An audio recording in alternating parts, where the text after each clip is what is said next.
count mine. You know. Ask me what I'm doing, just grinding. Haters wanna hate, let them hate, never mind them. Be more bins, tryna reach the next plateau. And I can't stop till I achieve my goals. Keep a couple feet inside the photos. So official with the vibe, you can kick up my zone. Hold on for a minute, let me count mine. You know.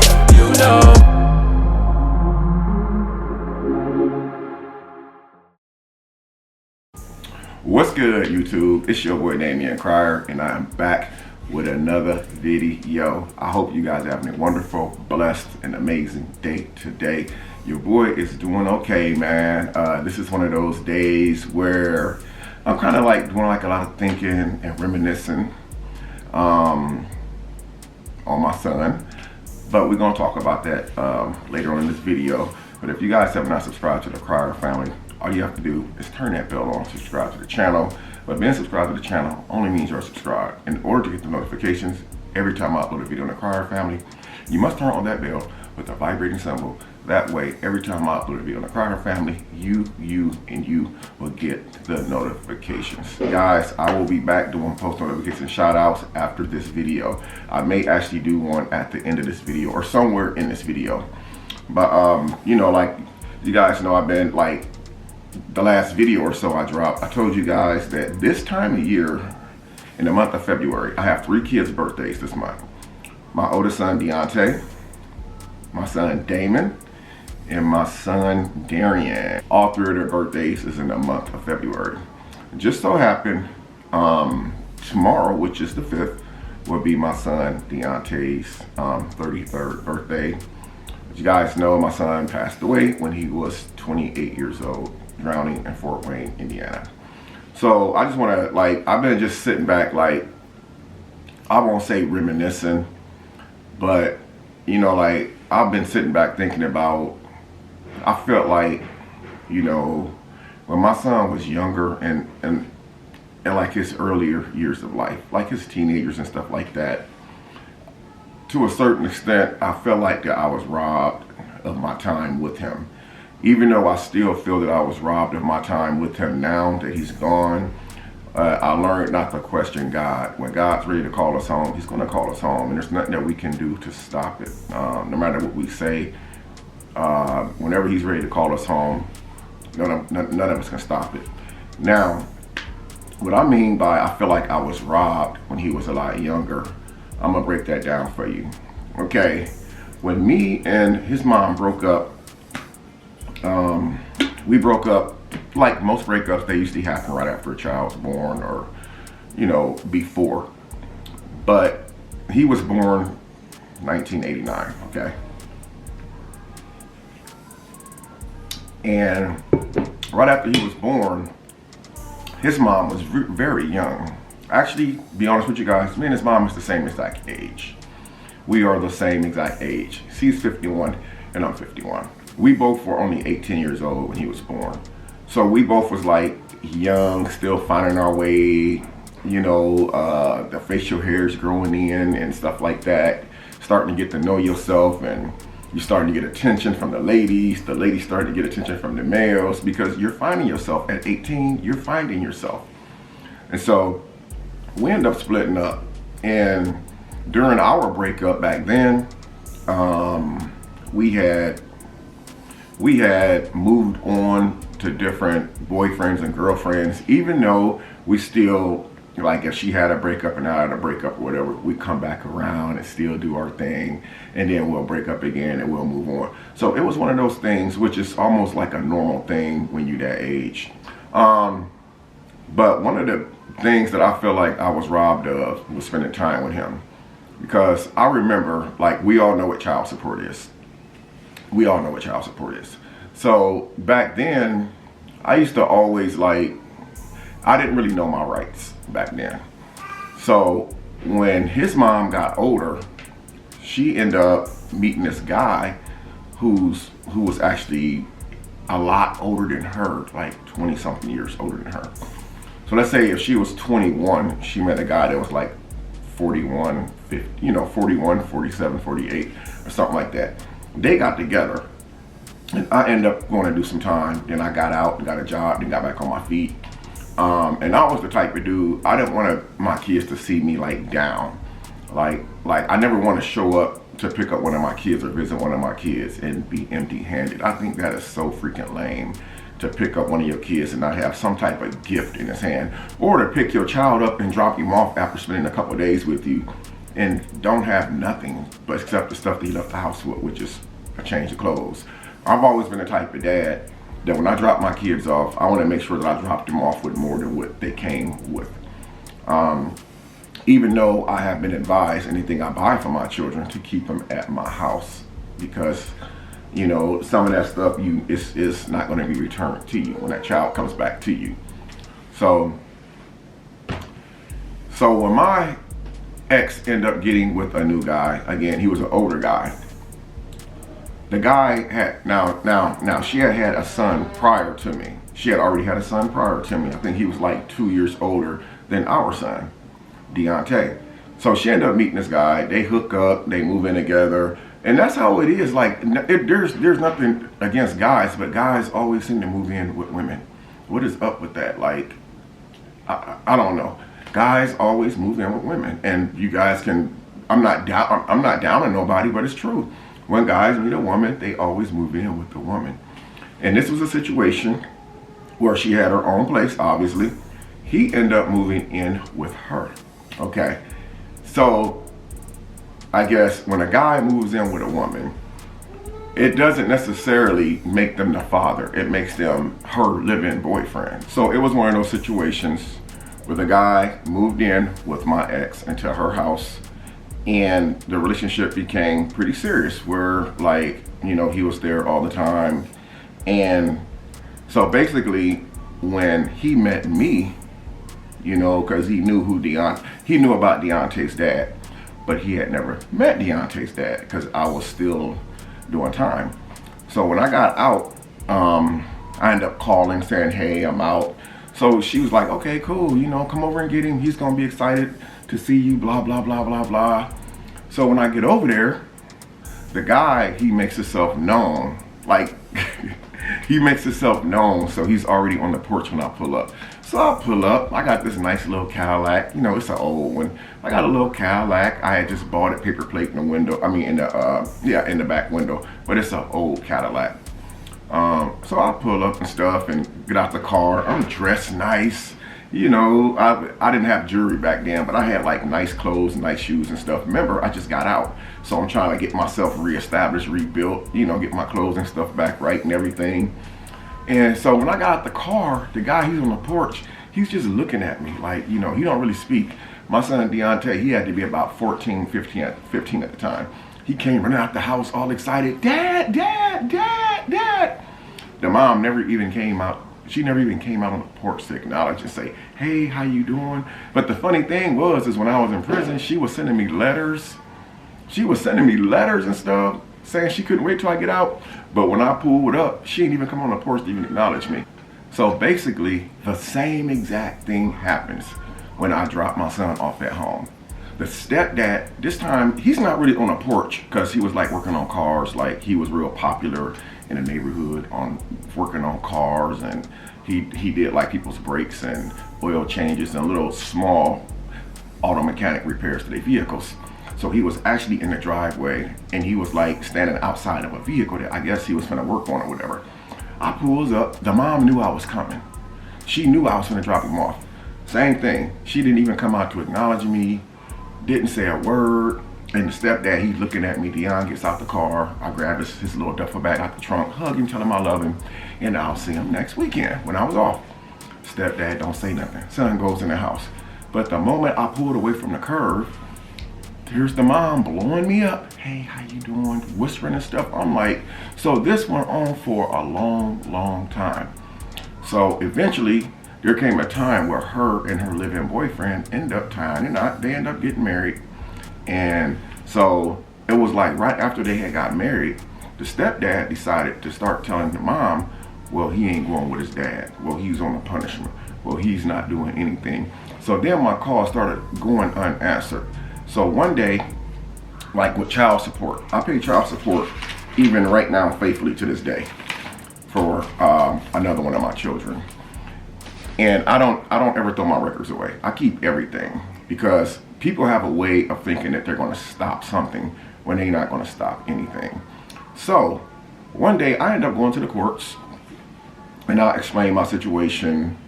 And at the time, Deontay must have turned like 16. He was like 16, or he was going on 16 years old. So I explained my case to the court, and I was like, so this is what's going on. She marries this guy, and all of a sudden, it's not her telling me, it's the guy telling my son that he can't leave today. The mom never comes up and say nothing for some reason. It was always that guy who told my son this and that. Tell your dad that you out of town this weekend. He can't see you this weekend. So I finally got tired of stuff, because back then I was young. I didn't know my rights. I didn't know that when you pay child support, that you actually have rights to protect you as a non-custodial parent. But I found out through courts that I do have rights. And I did have rights back then. So I went downtown to the courts. I showed them my child support payments. I was behind it a little bit because I was inside for a while. And when I say inside, I was incarcerated, locked up in prison for a while. So I did it, express, hey, I was locked up for X amount of years. I got behind. But since I've been out for a couple of years, look, I've never missed a payment. And so the court sided with me. And so it put a whole complete stop to what the mom and her husband was trying to do. So when me and Deontay started forming this relationship, now there's a reason why I had to break this down for you guys, so you guys can see like how we really started bonding as a father and son, and how things really got serious for us. Because again, I was inside for a lot of years where I wasn't there for Damon and Margaret and Akeem, and it was like, with being inside, man, it's really messed up when we make choices at that age and not realize how much it's going to affect our children later on in life. And with Damon, I'm gonna jump around a little bit, guys. Yes, we're gonna jump around a little bit. When it came to my son Damon Prince, it was the same situation. Me and his mom broke up. She ended up getting with this other guy. Now, when me and his mom broke up, everything was Gucci because I was still able to go see Damon, take him with me for a day or two. But as soon as she meet this guy, same situation. Live-in boyfriend moves in with her. Then all of a sudden, all of the weird stuff started coming, man. Oh, he can't see his son. Oh, Damon on a punishment. Oh, Damon got kicked out of school. It was the same situation. Guy moves in with the girl again. I don't know. This is like a non-ending thing for me, man. So these guys move in with these women, and all of a sudden they become stepdad, and then all of a sudden they think it's okay to say that you're not going to see your children. In both situations, it backfired on both of them. Because right now, before my son passed away, we were extremely close. We seen each other every day. Damon, they try to do what they could to keep my son away from me. And this is not to down his mom or stepdad. This is not. I don't really care like what people think, because the truth is the truth. But in both situations, it backfired. I end up filing court papers showing my child support payments once again. That's why, guys and ladies, if you pay support, keep your records. Keep your records. It's hard to prove when somebody's not letting you see your child or won't let you see your child. But when someone actually says out their own mouth that you're not going to, that is the most powerful weapon that you can have in a court of law. That is the most powerful weapon. It backfired in both instances. I ended up going to court again, and at the time, Damion was older, and see if I could just, get my child out of this situation, because my kids love their dad wholeheartedly. My kids wants to be around their dad. I don't ever want my kids to be like me because of the stuff that I went through. And what I'm saying, I don't want my kids to grow up in a street gang, and stuff like that. But none of my kids never came out like the new boyfriend wanted them to come out. They came out wanting to be like their dad. So, back to Deontay. So once I got everything established where I was able to see my son on a regular basis, because first of all, it should have never happened.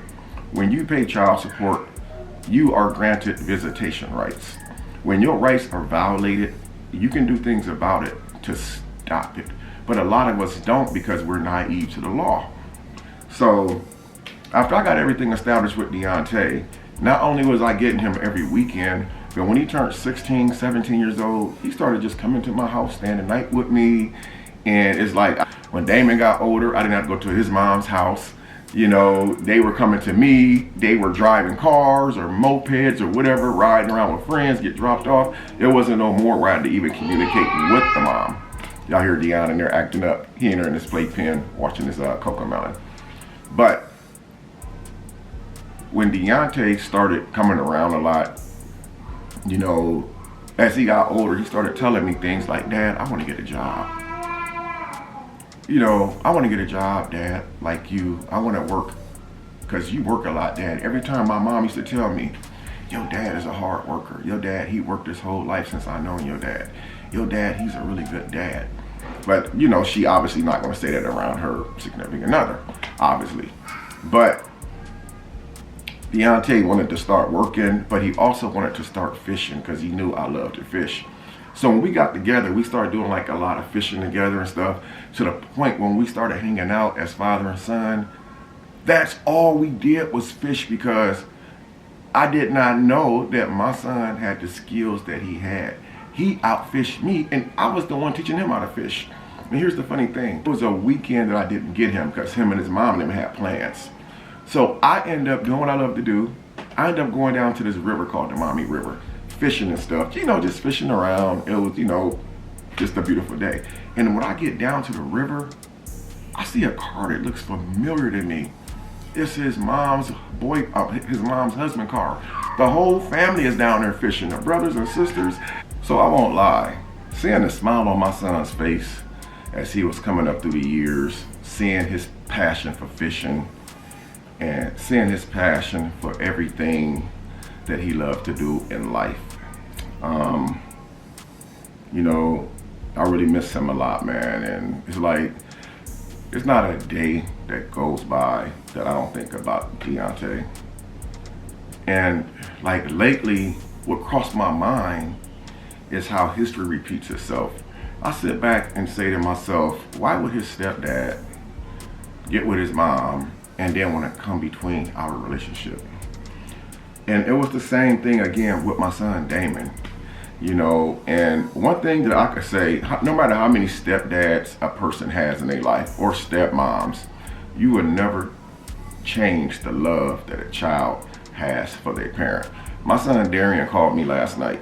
You know, he just called me last night out of the blue. I wasn't even expecting it. You know, I text him all the time or whatever. You know, I pay Darion's phone bill every month. You know, even though that we don't talk every day, I make sure that his phone bill is paid every month. I make sure that I pay my child support faithfully to make sure that there is no interference when it comes to my visitation rights. You know, I make sure that I'm doing everything by the book. Even though I'm not in the same city with him, I do everything I'm supposed to do by the book. But he called me last night out of the blues, and he was just like, Dad, I love you, I miss you, I think about you every day. But even though my kids tell me that all the time, it just really felt good. You know, because right now, this is the time of year where I do go through a lot of things, where I'm thinking a lot about a lot of stuff. And this time of year, you know, people who's close to me, they know how I am this time of year. I don't really want to be around anyone. I don't want to be really bothered. I get really irritated. I don't want to be on the phone talking to nobody. I just want to be just left alone in my own space. Because this is the time of year where I do think about Deontay. You know, this video is going to come out today to you guys, which is February 4th. His birthday is actually tomorrow, February 5th. And I know tomorrow, obviously, I probably won't even feel like uploading the video. Last year, I went to the cemetery to see him. It was one of the hardest things that I had to do in my life, man. It was one of the hardest things I had to do. Going from fishing to hanging out together to the New Year's, the year that he passed away, that New Year's we were together at his house for New Year's. We was popping guns off, we was having drinks. I mean, to all of a sudden, to me burying him, you know, it's just crazy, man. So it's like, I think about all that. And what made me start off the conversation of this video with the stepdaddy situation, because I see it all the time. It's like, I never understand, like why when a woman gets with another man, the other man comes in the picture and tries to rob the biological father of something, knowing that they're not going to stop anything. That stuff be killing me, man. It's like, you're not going to stop nothing. So I guess what made me really think about that is because I feel like the situation with my son Deontay, I was robbed of so much time with him because I didn't know my rights. I was robbed of so much time with my son Damion because I didn't know my rights. My son Damion used to call me and be like, "Dad, do you know this happened?" I'm like, "What the?" And the time I get there, man, like, it was just crazy, man. And so that's why I'm on my feelings, because I keep thinking about all the time that I missed with my son, the stuff that we could have did together. I remember when my son got himself in trouble. Deontay, I remember when he got himself in trouble and he had to go away and do some time. And, you know, he was doing what he thought doing what he thought was right at the time. Back in the day, we was all hustling. We were all hustling. My son, being my oldest son, you know, he seen how his dad was moving. He seen I was working, but I was still getting my money on the side too. That's no secret, because really no one can say anything to you guys about me that you guys don't already know.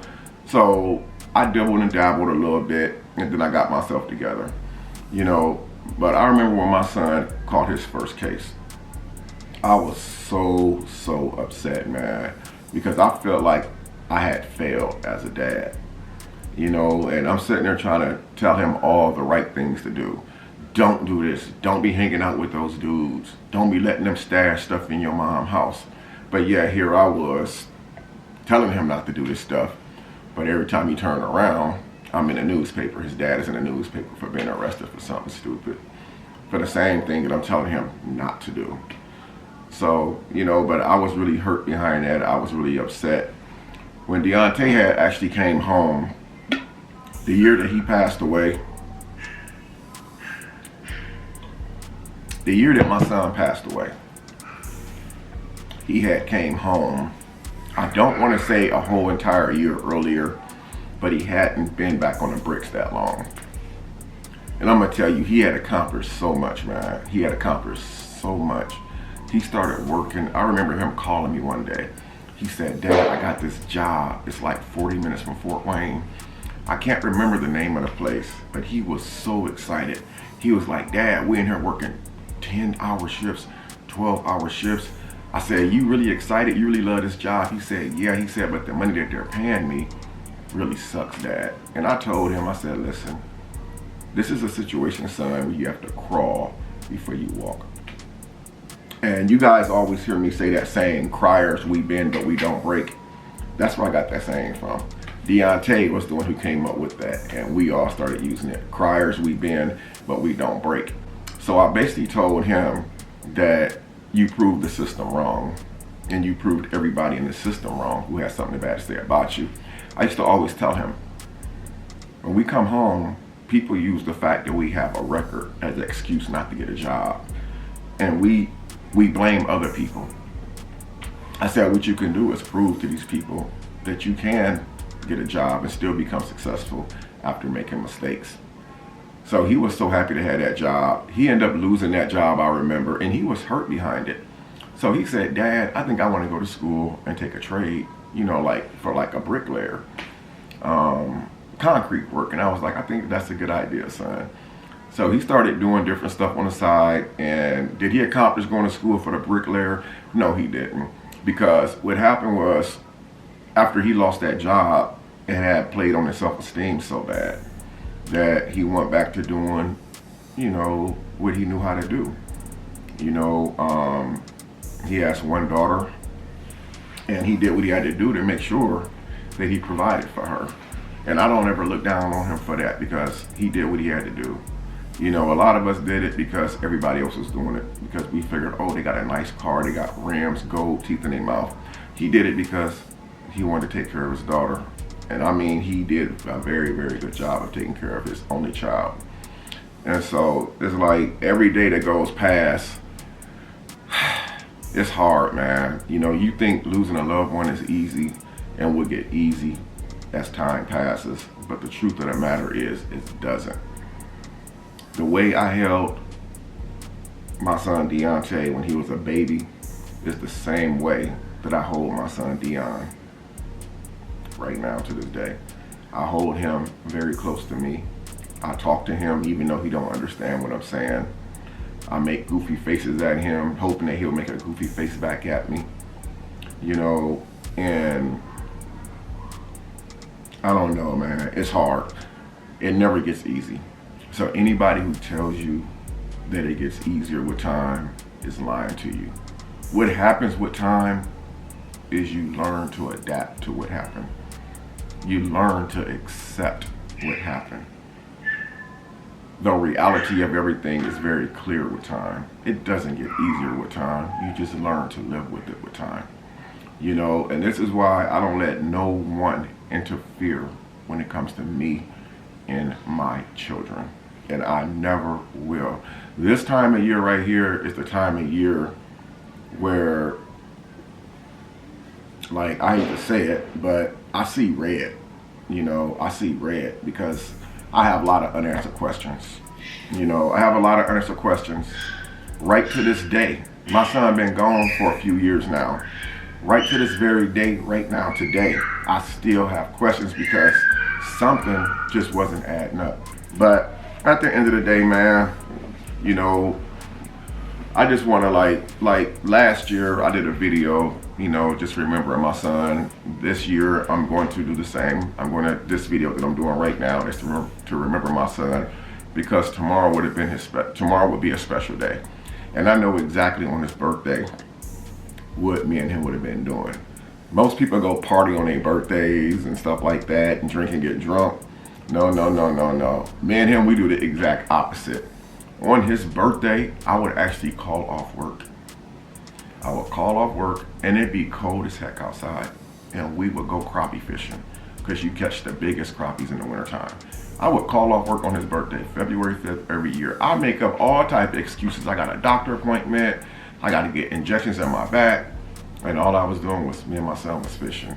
So it's like, I don't know, man. It never really gets easier. Like I said, you just learn to live with it. You know, I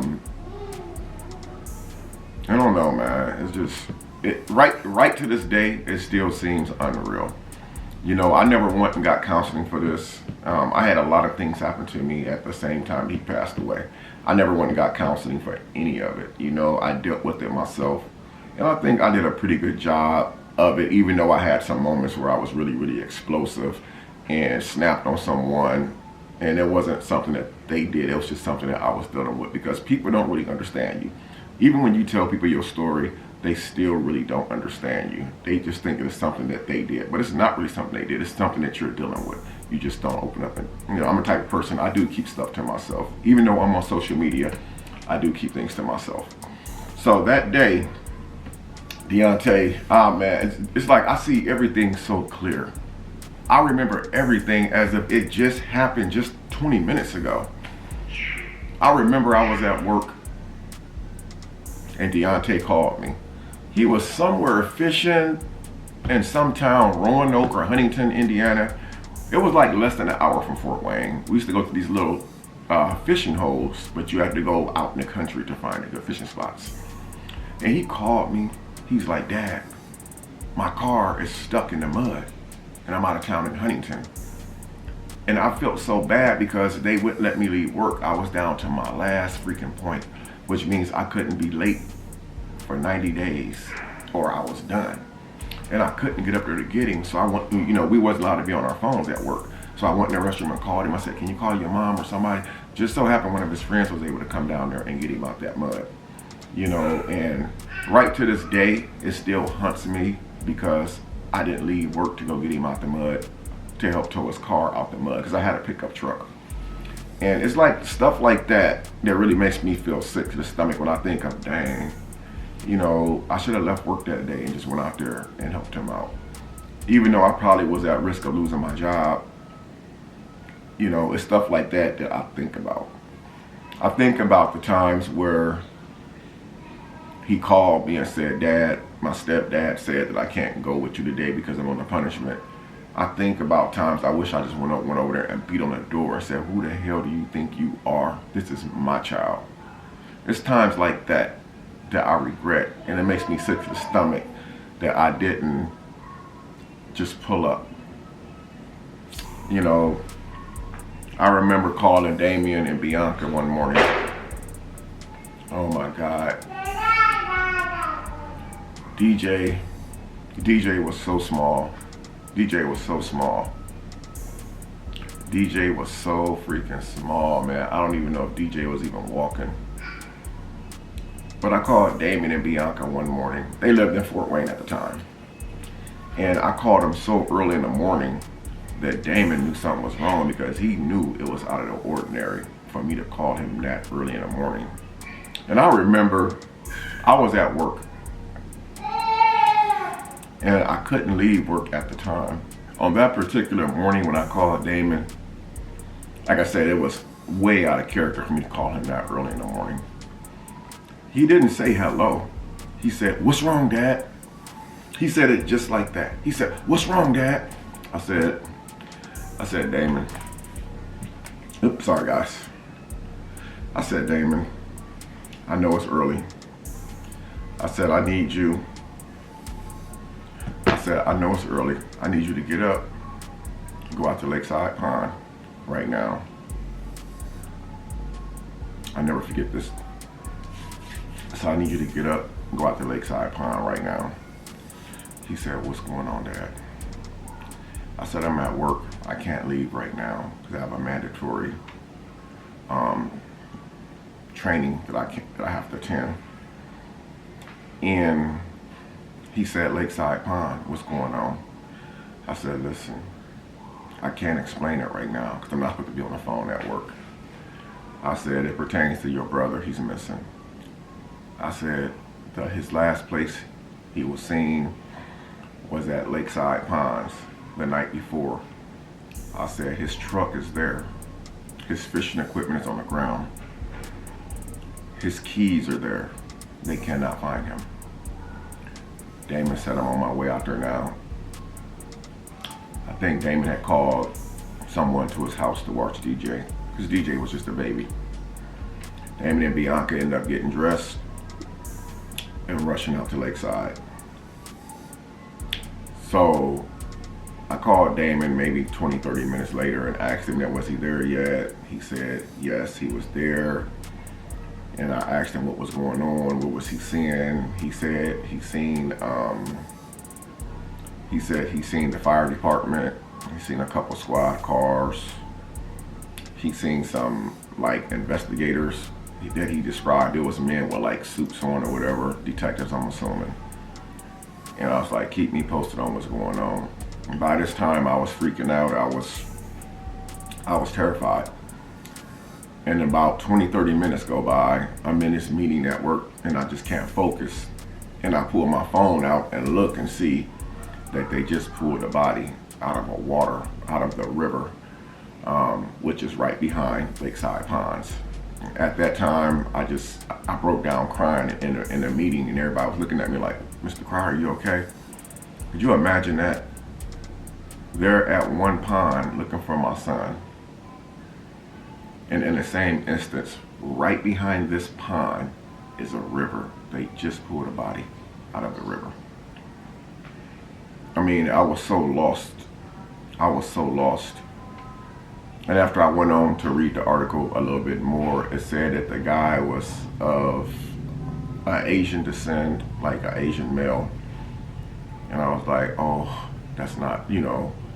And then not even about 2 or 3 minutes later, as I'm reading the article, my phone rang. And this time, even though I couldn't have my phone, I answered the phone. Damion, he just said, Dad, you better get out here. I said, what's going on? He said they just brought a dive team in, 2 dive teams. And so I heard a sound in his voice, you know, and it wasn't a sound I was used to hearing from my son. And I didn't even clock out. I didn't even clock out. I didn't even get permission to leave. I mean, I was dazed. I got up, walked out the meeting, walked straight to my truck, and drove straight to Lakeside Pond. I just drove straight out there. And by the time I got out there, I parked on the other side of the pond because there was so much traffic and so many people. There was people everywhere. I mean, gosh, news teams. I mean, there was news teams like 21, 33, Channel 15. I mean, they were all there. And I see these two boats out in the water. They're moving real slow. And as I walked around the pond, Damion and Deonte had approached me and had hugged me and stuff. And we walked on over there, and that's when Deontay's mom, she pulled up, and I spoke with her briefly, and she sat down on this bridge or whatever. And maybe 20 minutes after I got there is when the reality hit. They pulled one boat out the water, dive team, and another boat had set in the water about 5 to 6 feet from where he was fishing, and it just sat there. The boat just sat there. They pulled the other boat out. The other boat just sat there. It just sat there. It wasn't moving anymore. Some guy gets out the boat. He goes down. He comes up, and I see him pulling this yellow bag out. They giving it to the guy. This guy starts unfolding this yellow bag, and he goes back down.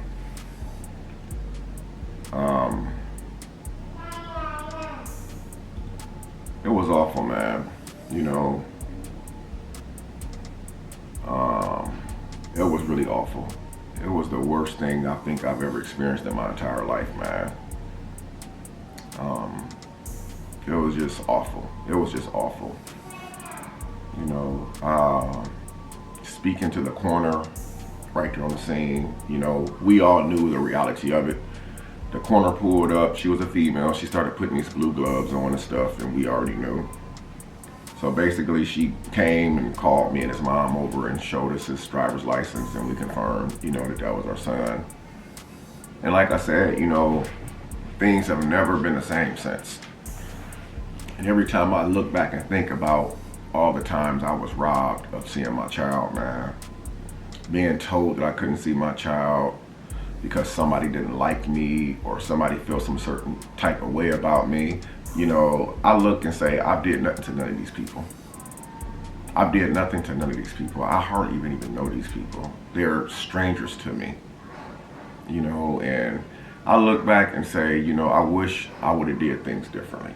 Right to this day, to a certain sense, you know, I feel like if I would have never introduced my son to what I love to do, what my passion was and is right now to this day, even though I don't do it as often as I would like to, I feel like, you know, that he will still be here. You know, me, I still have unanswered questions. Some of my family members still have unanswered questions. And I think those questions are gonna haunt me for the rest of my life, man. But I'm gonna tell you guys something. There's a lot of people out there who lost a lot of loved ones. Every day, I'm not the only one.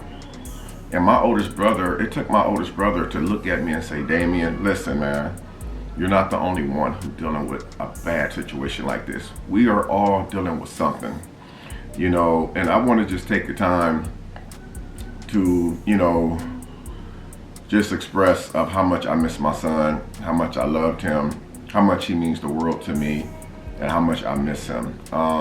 Like I said, Deontay, you know, I know that you're not here with us physically. I know that you're here with us spiritually. You know, I just want you to know I love you, man. Your dad thinks about you every single day.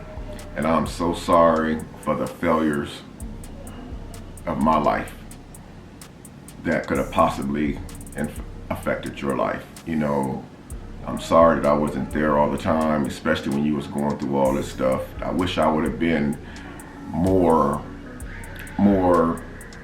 more aggressive when it came to me not being able to see you. You know, I really wish I would have made different decisions. I felt like, you know, I was robbed of our time together. I felt like that I allowed someone to come in and rob us from times that we could have spent together and been doing a lot of things together.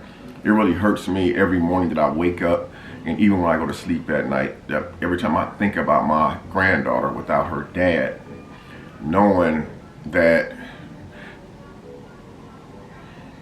I introduced him to this life of fishing and stuff like that. You know, he drowned. My son Deonte, he actually drowned.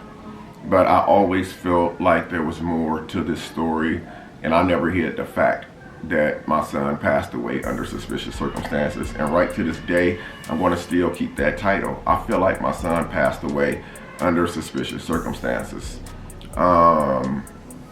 You know, there's nothing I can do to bring my son back. You know, all I can do is just prevent other people from trying to rob me of my time with my children. I am a strong man. I am a strong, outgoing dad. I am a great dad. Am I perfect? No, I'm not. But I'm gonna do what I can to make sure that nobody robs me of my time with my children. It's not gonna happen. It's never gonna happen in this lifetime or in the next lifetime. You guys know how I feel about my children. You guys know how I feel about my children. That's why when there was rumors going around, you know, and I'm gonna kind of jump track a little bit, guys, so please forgive me. But when I say what I'm gonna say, it's gonna make sense to you guys. You guys heard this rumor a few months ago of how I had a baby on the way by some girl who was put up to set me up or whatever. You know, and how recently you heard that one of my exes is pregnant by me. You guys know how I'm about my children. If I have a baby on the way, I'm going to acknowledge that. I'm not finna be ashamed of having another child. I would never, ever, ever deny any of my children. You know, I'm one of those dads, I'm gonna always be there for my children. If they want something and I can provide it for them, I'm gonna do it. I don't care what it costs. If I can't do it and I don't have it, I'm gonna let them know why I can't. But we can make other alternatives to do something differently. But it really hurts me, man, to, you know, every time I just think about this situation, man, and things that I could have did differently, I beat myself up all the time saying I should have left work that morning. When he asked me, Dad, can I go to the house and get your boat? And I told him yes. I told Deontay yes. I said, you can go to, I'm the one who told him. He said, Dad, can I use your boat one day? I said, sure, son, but you got to use a truck because you can't use my truck. I drive it to work every day. He ended up going out buying himself a little SUV. It was an older model SUV, which was the SUV that was there when they found my son. And, you know, he wanted me to go with him that morning. And I regret that I didn't leave work and go that day. That's the day that I wish I would have just lied to my superiors, my supervisors, and said, I'm not feeling good today. I'm sick today. I wish I would have just left work and went with them. Because if I would have went with them, he would still be here today. You know, and I beat myself up all the time, man. But listen, I'm getting a little bit emotional here, and I don't want to go any further with this, man. But I just want to say, man, thank you for watching this video, man. If you guys going through something similar to this, or you know someone who's going through something similar as this situation right here, man, reach out to them. Let them know that things is going to be okay with time. You know, be supportive to them. You know, a lot of people deal with situations like this, especially when that day comes around. But a lot of them don't talk about it. They just hold it in. And I'm one of the type of people, I do hold it in. But now lately, for the last couple of years, I talk about it. I've been expressing myself. I talk about it publicly. I talk about it privately, and I don't hold my feelings in anymore about how I feel. And it, you know, does it change anything? It doesn't change what happened. It doesn't change the reality of what happened. But it does make you feel it just a little bit better to talk about it and just get it out your system, because holding stuff like this in will eat you all the way to the cemetery, man. And that's someplace I'm not trying to go anytime soon. But anyway, man, I love you guys, man. Thank you guys for watching this video, man. Spam up the comment section, please. Happy birthday, Deontay. Happy birthday, Deontay Antoine Cooper. You guys do me that favor, please. Spam up the comments. Happy birthday, Deontay Antoine Cooper. I thank you guys. I love you guys. And I'm going to see you guys in the next video.